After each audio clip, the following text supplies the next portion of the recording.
Is 8:30. Shane Hannon, good morning to you. Morning, lads. How are things? How are you keeping? Keeping well. Not keeping well. I'm excited for this weekend. Have you just nailed your colours to the mast? Is that what's happened here with the Orange? Yeah, you see, well, Max Verstappen doesn't get a lot of love. I think Nathan summed it up quite well during the week. Like, he was pointing out that I really don't care what happens this weekend. I just want a really exciting, dramatic finale. Like, it had to be a Dutch jersey this morning. There's not many Union Jacks or British flags or English jerseys in this house here in North Monaghan, surprisingly enough. But no, I've gone to the Dutch colours. Per Max doesn't get enough love, so someone has to support him, I guess. Shane, I was going to ask that. Like, who should we be supporting? Like, if you take away, the whole we won't support a British person. Like, who is the motorsport world supporting? Where is the moral compass on this head-to-head pointing ahead of this weekend?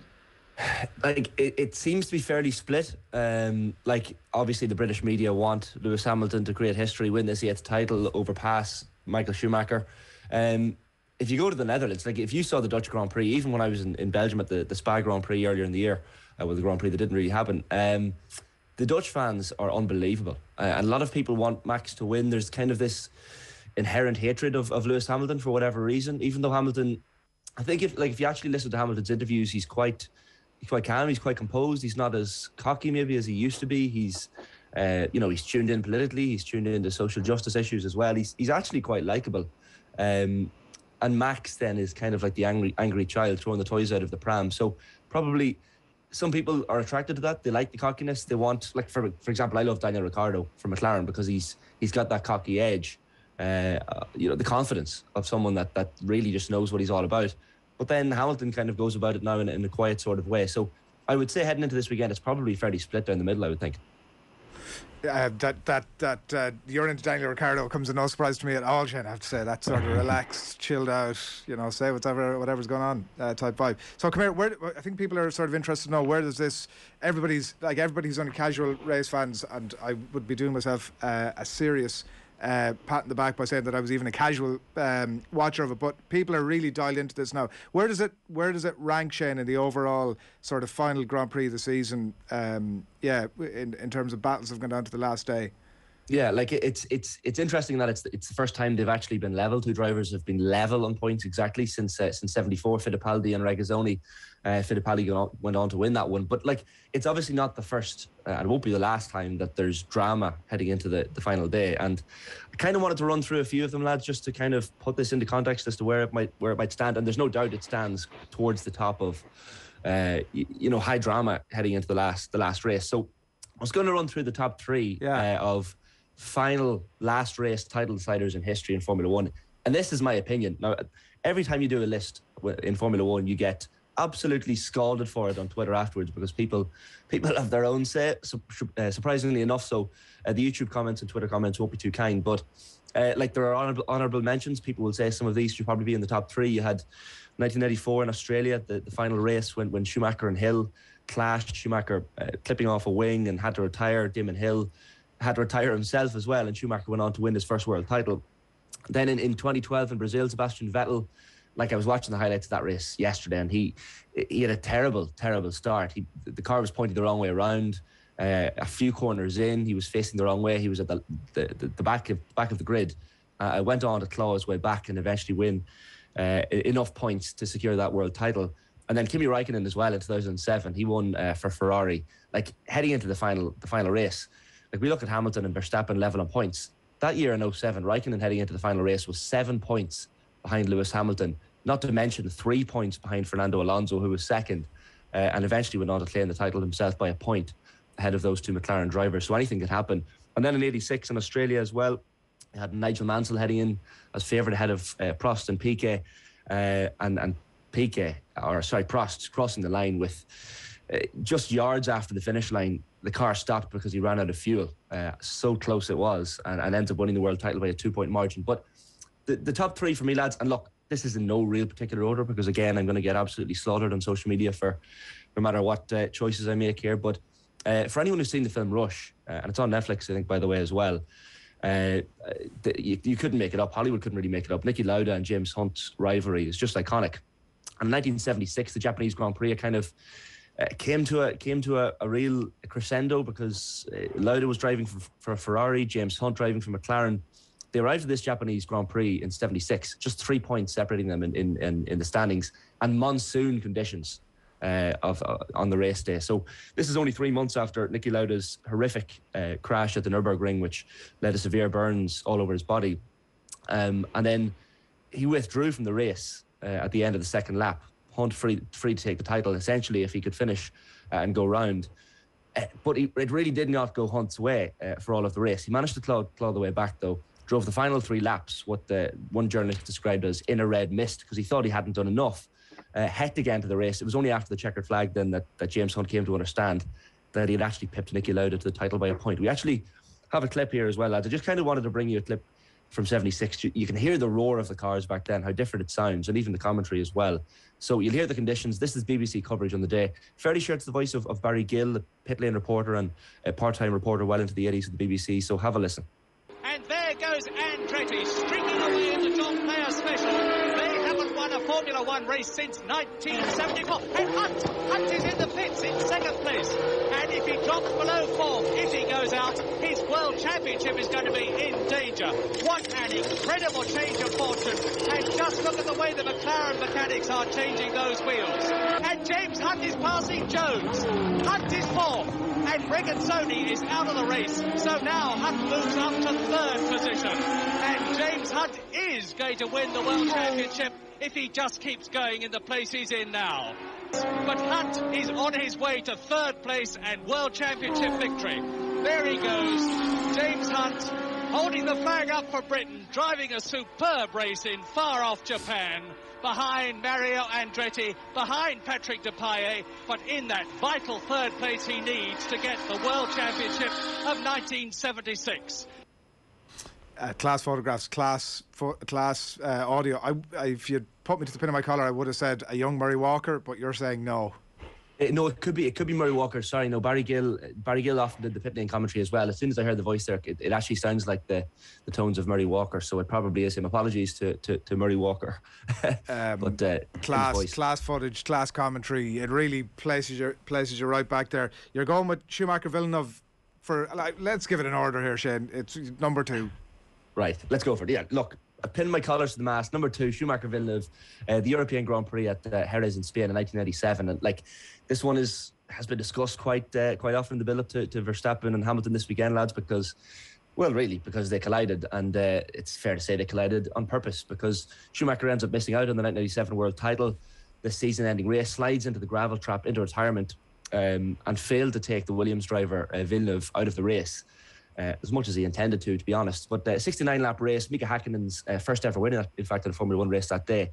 But really, the day belonged to Schumacher and Villeneuve, because this incident, you could see Schumacher had a better getaway at the start. Villeneuve was on pole, and by the way, that's a crucial thing to mention ahead of this weekend, because whoever between Hamilton and Verstappen can start the race on Sunday at 1 o'clock Irish time on pole position. Crucial. Villeneuve qualified on pole, but Schumacher got away better, and his tactics probably quite better at the start of the race. He led by the first corner, and then he led for 40 of the 47 laps of the first 47 laps of the race, Michael Schumacher. Then into lap 48. This is where the drama happens. Villeneuve, less than a second behind Schumacher. He kind of partway through the lap attempts to overtake Michael Schumacher. This sharp, dry sack corner. I don't know who named that corner, but anyway, we'll give them some kudos for that. And then Villeneuve kind of braked a little bit later than Schumacher, held the inside line, and then Schumacher, you can see on the images, turned in on him, resulting in a collision. His front right wheel and Villeneuve's left hand kind of met. Famous commentary as well. Let's hear the reaction to that dramatic crash. Lap 48, reaction from Schumacher then as well, and a fairly dismayed David Coulthard. He's going through. Oh, yes. I don't think. Out goes Michael Schumacher. That didn't work. I wouldn't have made the corner, and he wouldn't have made the corner. So he used me a little bit as a braking on top. But, well, as I said before, I probably wouldn't have done anything different. Although the act was apparently deliberate, it was instinctive and it was not premeditated. World Council has given careful thought to banning Michael Schumacher for 1998, but has concluded that to do so would be futile because there is no driver competing in 1998 who would not be ready to accept a ban in 1999 if he could win the championship in 1998. It would not be a deterrent in any sense. They're a law unto themselves. They made the decision, and who knows whether Michael's learned his lesson. We'll find out next season. Yeah, the more things change, the more things stay the same. And then we're coming right up to the modern era with our next one, Hamilton against Felipe Massa, who is a name you sort of tend to forget, but actually was probably unfortunate enough maybe not to win an OHN. Oh, like, incredible. And the fact that Felipe Massa is Brazilian as well, and the final race of the 2008 season was in Brazil. It was all set up for a Hollywood finish for him. However, heading into that, Hamilton won the penultimate race of that season in China in 2008. He hadn't won a World Championship before, so he was kind of in a similar position to Max Verstappen is this weekend, heading into that final race 13 years ago. Hamilton needed to just finish 5th at the Grand Prix to clinch his first world title at Interlagos, where he had lost the title, in fact, the previous year at Interlagos. So Hamilton had bad memories of that place as well. So really, the Hollywood scripters were loving this heading into 2008. McLaren driver was Hamilton back then. Massa was his greatest rival, kind of scurried away at the front, pole position. Very straightforward Grand Prix victory for him. So he did his part of the work, and that meant that Hamilton needed that 5th place finish, which on paper sounded like it was going to be easy heading into the final race. But there was a late rain shower in the race, which just caused absolute mayhem. And then the Toyota of Timo Glock took the gamble of trying to make it to the end on dry tyres. That demoted Hamilton down to 5th. That became 6th then, quite late on, as the McLaren grip on Inters didn't really work out. Sebastian Vettel then overtaking and pulling away from Hamilton with just over 3 laps remaining. So all seemed lost as Massa crossed the line. Hamilton sitting in 6th. But then there's just high drama. You'll hear it here. Let's hear a clip from the commentary of that day. Probably it has to be my number one, to be honest, of most dramatic final day, title defining moments. So let's relive those dramatic final laps and corners now as Hamilton took his title number 1. So he's got grip, and Hamilton's lost it. Oh my goodness me! Vettel's taken a place, and that could cost Hamilton the World Championship. Oh, it's now raining hard, and that means Glock is going to be in trouble. He's in 4th place, and with just 2 laps to go, the question now is, can Timo Glock in the Toyota keep it on the island? And the championship is slipping away from Lewis Hamilton. We're expecting Massa any time now. He comes through to claim his 6th victory of the season. He has done everything he needed to do, and we wait now to find out who will be the world champion of 2008. Can Hamilton do anything? Can he run it up the inside of Vettel? Only a few corners to go now, and desperation starts to creep in for Lewis Hamilton. Raikkonen's 3rd, and is that Glock? Is that Glock going slowly? It is, it's Glock. Oh my goodness me, Hamilton's back in position again. 100,000 local hearts sink in the grandstands. It's handed the place back to Hamilton. He comes through, and if I'm absolutely right, I'm sure that he is going to claim 5th place, which is all he needs to do to become the 2008 Formula One world champion, Lewis Hamilton. And you will... Well, the Ferrari boys are celebrating, but they both think they won, but Ferrari are wrong. Ferrari are wrong. They're absolutely wrong. Hamilton's finished 5th. You will never see a more dramatic conclusion to any motor race, let alone a Grand Prix, than that. And the result of it all is that Lewis Hamilton is the world champion. Unbelievable. Yeah, really dramatic stuff in the final day, and we're expecting hopefully some of the same. He's en route to becoming the greatest. I mean, this weekend would obviously take him another step towards that. There'll be the inevitable crash between the two of them at some point or another. We've got about a minute and a half here, Shane. What's your expectations? Yeah, like I was watching the press conference of the two of them beforehand. They often do press conferences heading into these and put 2 drivers together. Obviously, they put Hamilton with Verstappen. It was kind of like that scene in Succession, Kendall Roy rapping for his father. It was the awkwardness and the cringeness of the whole thing, watching the two of them sit beside each other. Clearly a bit of disdain for each other. And there's been a lot said about Hamilton in the lead up to this as well. Like Jos Verstappen, Max's father, said, I respect Hamilton as a driver, but the rest, nothing. And even other drivers, Vettel says, even if Lewis wins, doesn't change anything for me. He can win 1, 2 or 3 more titles. Michael Schumacher remains the greatest for me. Now, Vettel's German, so probably slightly biased in that regard. And Alonso as well, backing Max, says he's Mercedes deserves the Constructors' Championship, but Max deserves the Drivers' Championship. So, look, it's going to be fascinating, lads. Like, Whether or not they crash into each other, it's probably going to happen. The FIA have said the drivers will be punished, that they actually can be docked points if that happens. So I really just don't want it to end in the stewards' room after the race. We want it to end on the track in Abu Dhabi on Sunday afternoon. It's going to be a classic. As to what way it's going to go, like, momentum has to play a part here. We have to remember Lewis Hamilton has won the last 3 races when the chips were down, when he had to win, really, to go into this last race all square. They've had wheel-to-wheel clashes all year, in Imola, Portugal, Spain. There's different themes even in Silverstone as well, and in Monza, famous clashes between the two. Like, listening to Maurice Hamilton chatting with Nathan last night on the show, and he was talking about the fact that Lewis maybe favours this track more. Like, if you look at the records in Abu Dhabi in previous years, like, Lewis has come second since 2015, second, first, and last year third. Now, last year was the outlier because Max Verstappen won in Abu Dhabi last year, so he has priors in this track. But look, I'm honestly going to say, I really want it to end. Like, we're all watching on with this kind of rubbernecking vibe. We all want them maybe to clash at some point. The neutrals really want this to happen. I think Lewis Hamilton's going to do it. I think the momentum is with him. Max Verstappen is a little bit hot-headed. He's going to go on to win 1 or 2 or 3 world titles at least himself, but I just get a feeling as this is Lewis Hamilton's weekend, possibly. Good man, and a big weekend for you. Enjoy it. Cheers, lads. Thanks a million. Shane Hannon on the line there, taking us through the history of final day battles in various Grand Prix through the years, and obviously looking ahead to this weekend as well. It is really going to be fascinating stuff, even for the casual fan. Get aboard and enjoy that. Steve Lane saying that one of the only drawbacks of Formula 1 is if you start well, you win the race usually. Unless some miracle happens, the chasing pack can only keep chasing. Big mention for Kimi's last race. Legend, says John Claffey there. And Steve also recommending the Shane shout there to watch Rush. Really good movie. And Max is way more support around Europe. Another commenter here. And Owen, somebody wondering, Liam Dunn, I know that morning voice. Solid 8 pints at least last night by Shane. He knows that morning voice. It's just the pints man Shane is what he's getting at here. My usual dulcet tones are different, are they? That's probably libelous, to be quite honest. He's in the right sort of... No, I just postal code, slept in. No, not at all. I just slept in. It's just your voice just sounds a couple of octaves deeper on Skype. You didn't get the coffee, that's what we're saying here? No, I've had many coffees this morning, that's for sure. Really, I just want not to change the subject or anything, but no, go for it.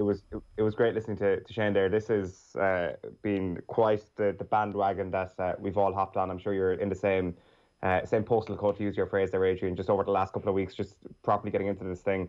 Like, last Sunday was absolutely extraordinary. Usually, what has happened is that you see people going wild on Twitter, and then you're like, oh, I better actually watch this Grand Prix. Whereas last Sunday, I think everybody knew that this thing was going to potentially be very, very good. So everybody was in from the start for the Grand Prix last weekend, and it's just delivered time and time again this season. It's been sensational. And Sunday now, all of a sudden, you're like, this is almost the main sporting event of the weekend, which you can't really say too often for Formula 1 if we're talking honestly about the general sports consciousness in this country.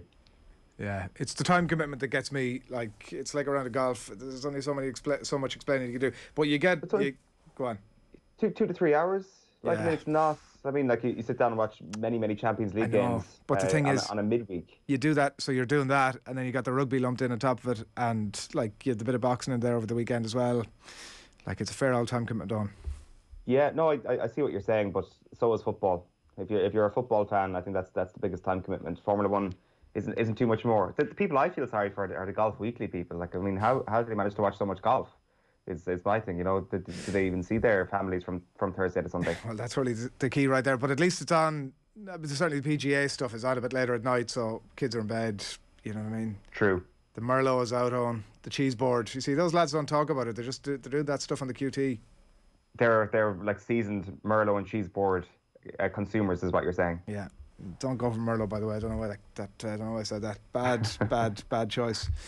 We shouldn't talk. It's nothing worse. There is nothing worse that when you're desperately casting no aspersions here. When you're desperately hungover and people start talking about drink, it's like it's just not. Oh, well, you're not talking about me here anyway, so I can talk about it all morning if you want. Are you talking about yourself there, Adrian? Absolutely.